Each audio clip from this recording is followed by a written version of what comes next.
Now meet this man right here. His name is Dylann Roof. On June 17th in 2015, this man walked into a black church and unalived 9 people in cold blood. Now, the first thing you may be asking yourself, why would he do something like that? Why would he unalive 9 black innocent people that's in a church that's not messing with anyone? Well, people, it all started in 2012 when George Zimmerman unalived Trayvon Martin. So when Trayvon Martin lost his life, Dylann Roof was all into that case. So he started doing a lot of research. He started looking at black on white crime. Also, Dylann Roof got very angry because he felt like the mainstream media was suppressing information about black on white crime. Now people, before I go any further, crime is a problem all over America. Black on black crime is a problem. White on white crime is a problem. Example, 80% of white people lose their life by other white people, and 80% of black people lose their life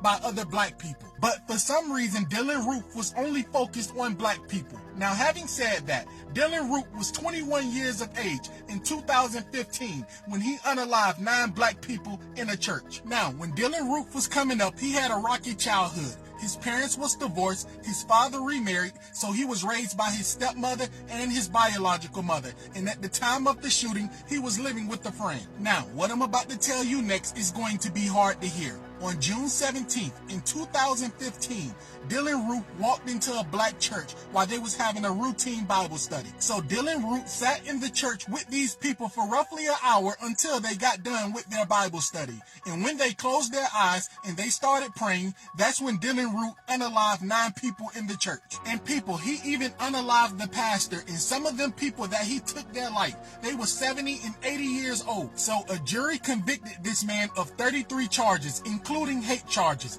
People, this man was sentenced to death. Now, when Dylann Roof was sentenced to death, he was the first to ever be sentenced to death over a federal hate crime. So the fact that Dylann Roof was the first to ever be sentenced to death for a federal hate crime, they was worried about it being overturned. So they gave him a plea deal for 9 consecutive life sentences to make sure he never get out of prison. Now, if you was wondering where was the church where these 9 beautiful souls lost their life, it was in Charleston, South Carolina, and it was this church right here. Now, people, you may be thinking, why did these 9 members allow Dylann Roof into their church before he unalived them? Well, guess what?